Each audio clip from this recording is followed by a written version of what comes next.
parentaladvice.com, author of multiple books, and we're going to talk parental advocacy today. And Frank, that's something you got to agree with who our guest is coming on is something that parents aren't getting really decisions for their kids anymore in school, are they, Frank?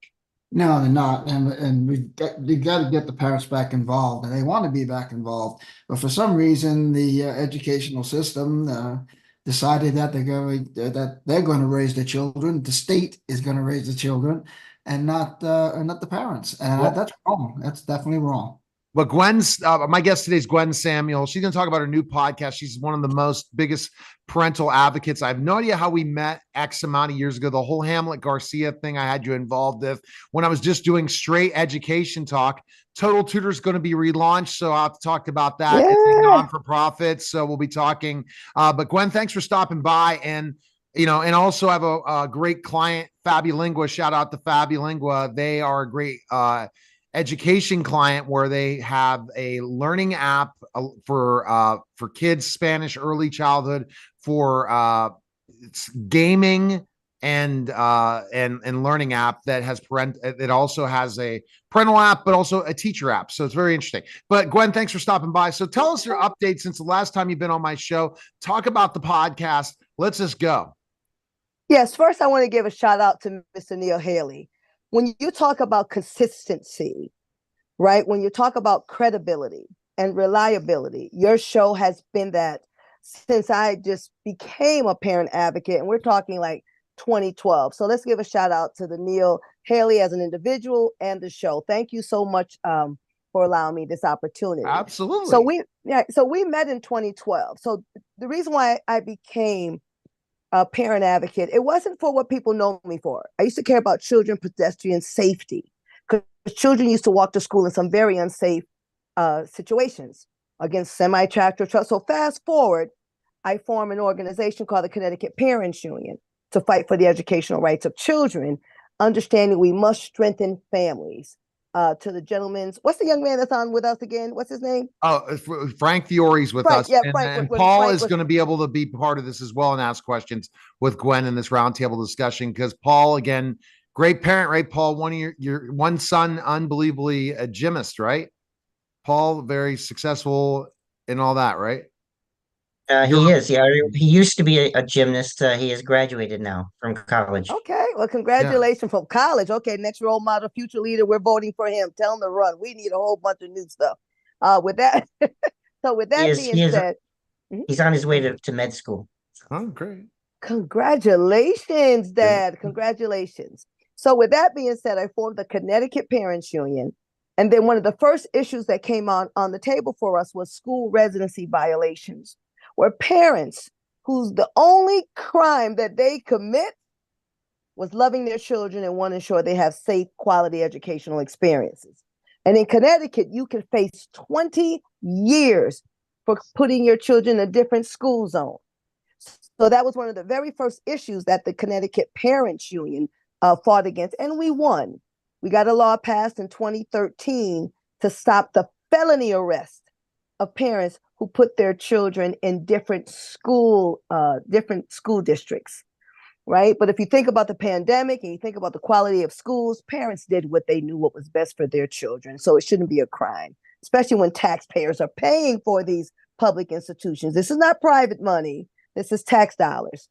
So that's how we met Hamlet. He was arrested. That story of Hamlet Garcia was crazy. And I ended up doing a flip thing, and I'm not going to bring it up, where literally I was commuting my kids to school where my wife lives, and it was legal. So it's a really weird thing. As long as the kids are registered in the school that the main parent is in, you're fine. But if you flip it the other way, where they moved out and no one's registered there anymore, then you run into big trouble.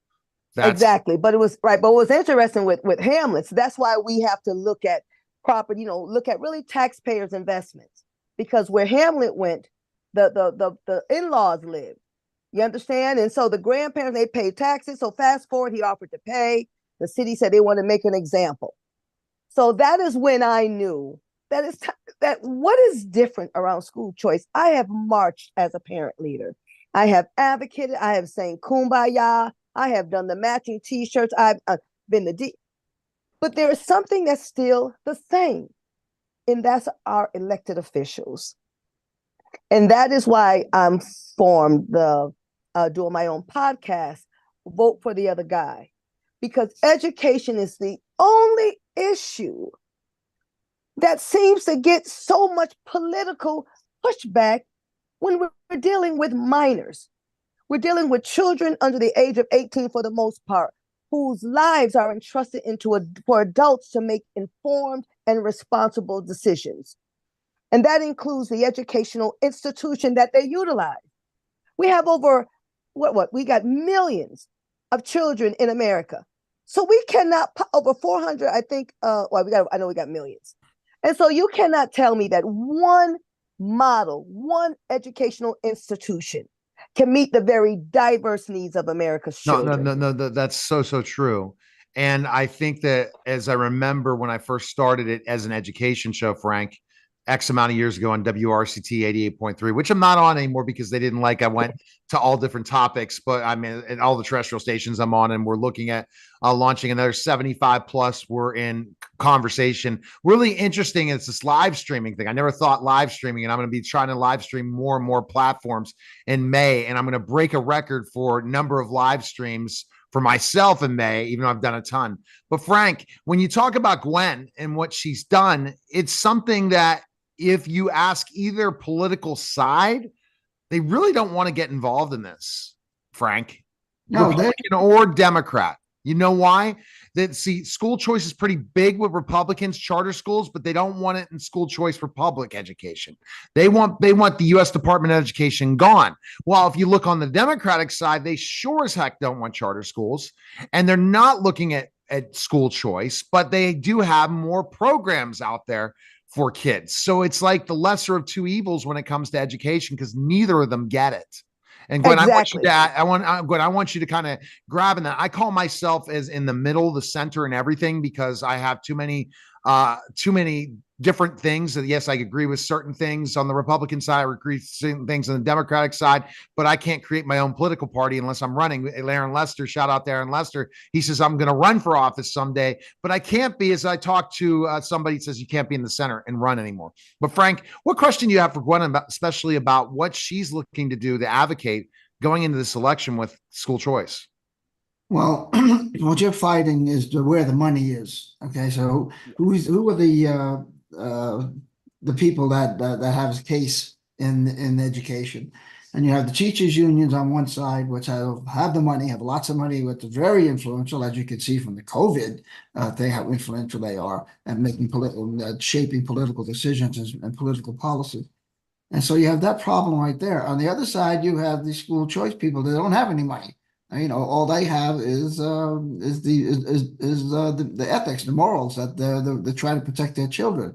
And as they see the educational system getting away from them, they're trying so hard to try to get it back to center. And when they do and try to protest, they end up in jail. As you can see, some of these protesters have been wrestled down in these school board meetings and got to the point where the school boards actually think they're terrorists. You know, well, that kind of talking is not going to get anything solved. You have to both sides have to come together. Both sides have to come together, and they got to say, look, you know, there's a saying that I may not agree with you, but I want to clarify. Make sure you clarify your position. And what happening is that when they're not clarifying the positions, they take a stand and say, "This is it. There's nothing else. I'm not going to move off of this." So clarify your position so I know what they are. You don't have to agree with me, but at least clarify it. All right.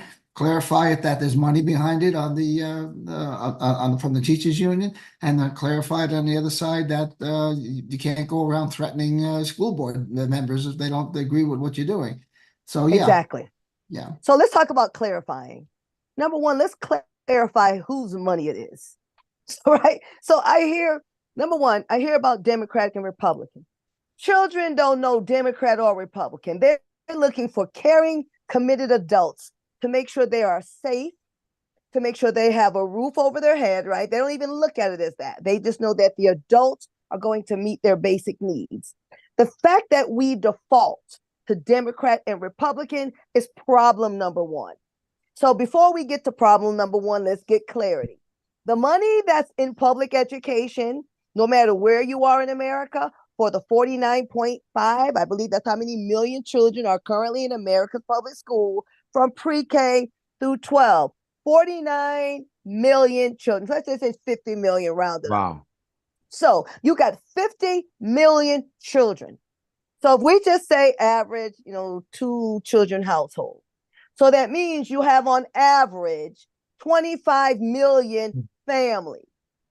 So if you have 25 million families that are taxpayers in one form or another, whether they're poor, whether they're middle class, whether they're rural America, whether they're urban America or suburban America. It is not the union's money. It is not the legislators' money. It is not Congress's money. It is those very individuals who pay taxes into a system.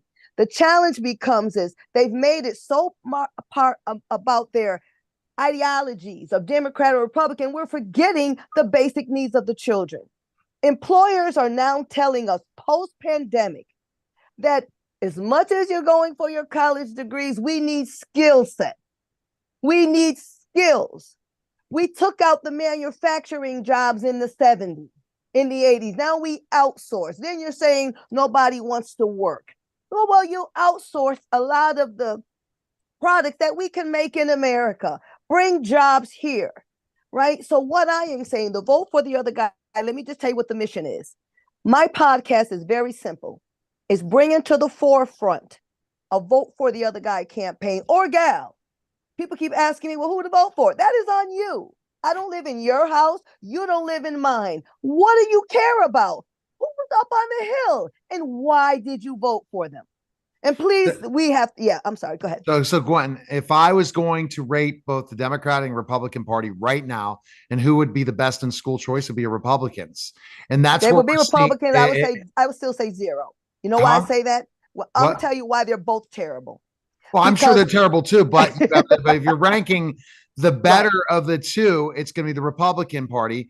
And as we know, the numbers right now are out that Trump has more Black and Latino vote than any Republican ever. That's what the numbers are out right now in the polls, which is surprising everybody. But yet, it's not surprising to me. The Americans are exhausted.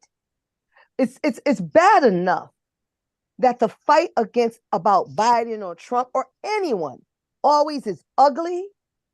They attack everything. The American people are emotionally exhausted. So granted, conservatives, I speak for Connecticut. We have amazing conservatives, right? But they've been such a minority for so long. You know what I mean? They're not even fighting them, or they've almost like they've accepted their place. They may agree with choice, but they kept saying, we've been outnumbered for so long. Connecticut is a state of land of steady habits, right? So there are many people who are voting, whether it's Democrat or Republican, they're voting for them because they remember them. Doesn't even remember what they voted for. They're saying, well, I remember this legislator. So we're voting blindly. So the Vote for the Other Guy campaign, my podcast is number one, get us to stop voting blindly. Yep. I don't want us to look at, for this all intents purposes, the more we focus on their party, the more it becomes a distraction on the issue. So, but if we look at the individual running, right? So you look at Trump, forget he's a Republican, look at Biden, forget he's a Democrat. That's who I'm just talking. I wish there was some other folk. I am just so done. Neil, if you ran, I might vote for you.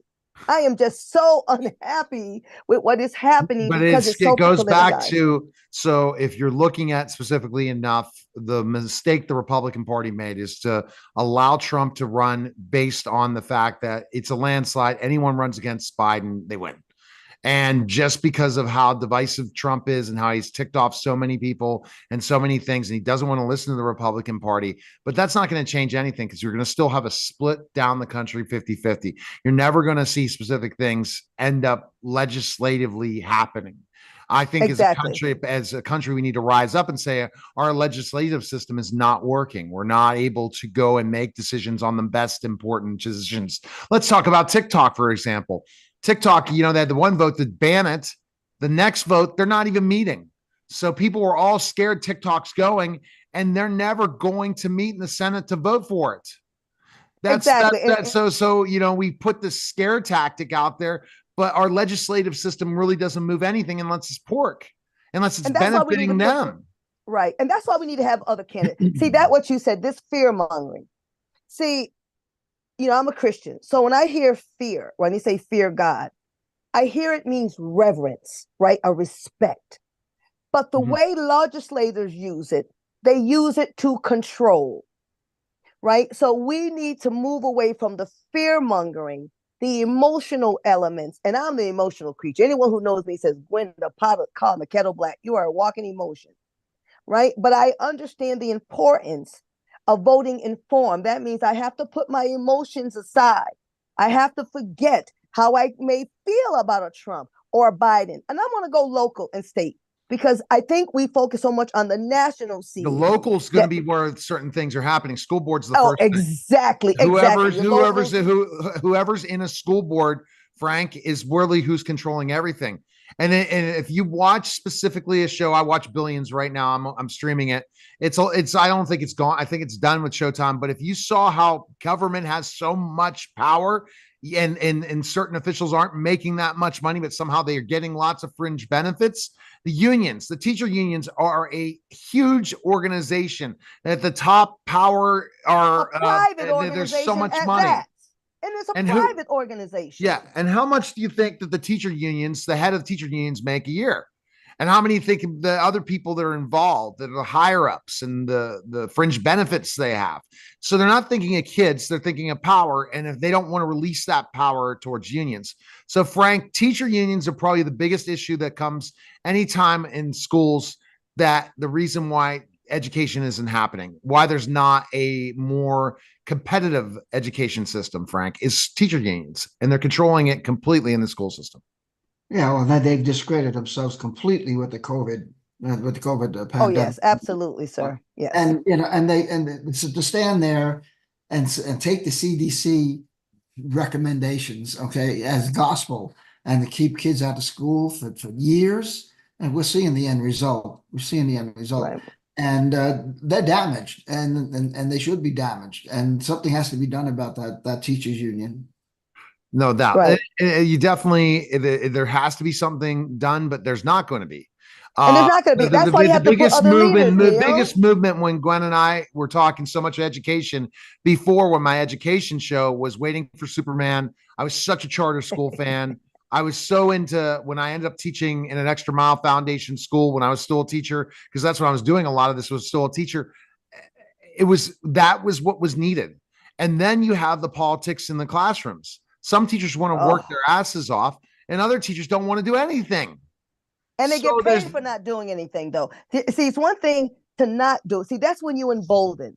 See, when I started advocacy, every time an advocate, I've got to fight the unions. You got to fight this. You got to fight that. And I realized it was a distraction, because once I understood their mission, I don't focus on them anymore. Their mission is to protect their members at any cost. And so they have been in bed. That's why we got career politics who was in bed with them, right? The intricacies, right? The entanglements of this current legislation, especially career politicians, anyone who's been at least he's over a decade, right? Who is still voting against children. Right. You know they're in bed with the union some kind of way. 100%. So I understand, therefore, their members. Parents and guardians and communities and voters have to focus on the children. The unions are going to do but we've been talking about this. So if you talk about, we known each other for 13 years. I've been talking about it for 15 years. As the show in January will be 15 years since I started on WRCT, and I started it as an education show to really get that and really have those education debates. And things have not gotten better. So how can you? So how is your podcast going to change things? Right. But you're going to be able to change things in Connecticut. But then we're talking each state. Right. So let's think about this. I'm going to answer your question. You're saying we've done this for 15 years or so. But what haven't we done? We haven't held the lawmakers accountable. If you look at the records of voting for the last decade or so, many of the people who continue to vote against our children and expanded school options, and it doesn't mean just choice. It could be scholarships. We got kids in prison that are coming out and they're protected by the Constitution. You think you're going to put them back in mainstream? You have to look at expanded educational opportunities because children are still protected. But we're not going after these lawmakers. We've made lawmakers gods. We're afraid to mention their names. It's the power, Gwen. It's the power. If And we so perhaps decided the to people go are after something, powerful. there's such organized crime in politics that even lower end politics. So I was again, and shout out to anyone who's a fan of Billions. That literally somebody that makes $100,000 a year can put a billionaire in jail. And that is the power of what you have law enforcement for. You have specific things. So if you call out certain Congress people, Gwen, if you had a business, they go and say, okay, we're going to shut down your business. The unions are going to come back and do certain things. So I think it's going to have to be such a huge parent movement. And the lawmakers will understand that it's such a groundswell. I don't think it's a parent movement. I think it's a taxpayer movement. So here's the difference. See, this has to be a collective. These are individuals coming collectively to say, we are now going to hold you accountable for our tax investment. We've never held them accountable to our tax investment. We don't even talk about tax investment. Parents just say, oh, I pay taxes. So if you pay taxes, we have to love our children enough to change some things. What hasn't changed? Let's go back to the pandemic. Think about the power of the pandemic. That's why they're powerful. We were able to shut the country down, put people off roads, close businesses. The private sector took a beating. But what did the pandemic teach us as Americans? That we will do what we need to do when we need to do it, right? Because we didn't go outside. We knew we could martial law. We were afraid to get arrested. So imagine if we took that same energy that we did for the pandemic and get rid of some of these career politicians. I believe in we the people. I believe in us. So you think it's the career politicians? Okay, Frank. Yeah, I think it's career how many politicians, career yes. politicians do you see out there, Frank, that need to be gone? A lot of them. Try going to the White House. All of Congress. No, you know, that's another thing. But that's another thing. I mean, the term limits. Yeah. Who's got to vote off for term limits? The very people that want to keep the term limits. Well, we are term limits, Frankie. We don't need term. Frank, think about it. If we didn't vote for them, they wouldn't be in office. We, the American people, are the term limits. But again, see, but then they get to do and why we need to eliminate the ability that any of their friends, family, or anyone should be involved in the stock market because they know what's going to happen with companies before it happens. And they all do insider trading. So they come into the White House with hardly any money, and then they come back worth so much. And not the White House. I'm talking, they go to Congress. So then they have the money for the campaigns to keep running. So somebody comes in can't win. So we start with one, Neil. We only need one. See, here's the thing. We're talking, we can't get rid of all of them. One. You know what they did to Hamlet Garcia? They said to Hamlet, Hamlet said, I'll pay you for the whole year, even though I only owe you 2 months worth of, because that's when they said it. You know what they said? We wanted to make an example of you. All right. So bring up Hamlet Garcia one more time for people. Shout out to Hamlet. Again, but just tell us an update on Hamlet. I mean, not update, but what happened. I got you. So tell the quick story. So subsequently, in 2012, there was a Spanish family, right? The Garcias, Hamlet Garcia. They were having family squabbles. They moved to the in-laws' house. That's where the daughter went, and mom. The district said, you don't live here, even though the license was changed. Everything was done accordingly. And then when he, just for the state, they were going to arrest the mom and dad. They had a successful business. They couldn't become felons. So Hamlet said, I'll pay. They were like, no, we want to make an example out of whose house, whose district were the kids in? The grandparents' district. The grandparents, and they moved out of the grandparents' house. Well, the mother and the daughter moved in with the grandparents because Hamlet and they were having family difficulties, like any other family in America. Oh, right? And so I thought that as long as you're registered in that school district, that's the district you can go if they. No, she was registered in everything. They still just said they said they were from the primary. Same thing happened with Kelly Bolar from Ohio. When the kids went to the grandfather's house, a tax-paying grandfather's house who owned his properties. That means his property tax. See, that's the problem with these laws. Taxpayers, they choosing who can benefit. Think about the migrant crime. I'm not going to go down So there. it's only, so the rule is that it's the parents' district is where it, Yeah, you have to know. You have to be resided there. She had to have her license changed. You had to show you were living there, which the wife did. But they still said, you're married, you live somebody, even though the wife changed her license. Alicia changed her license. The daughter lived there. They were actually separated, literally having a fight. And it's sad that you got to put your marriage out there. They were having marriage difficulties. They separated briefly, but thank goodness for this craziness, because they had to come together to fight the madness.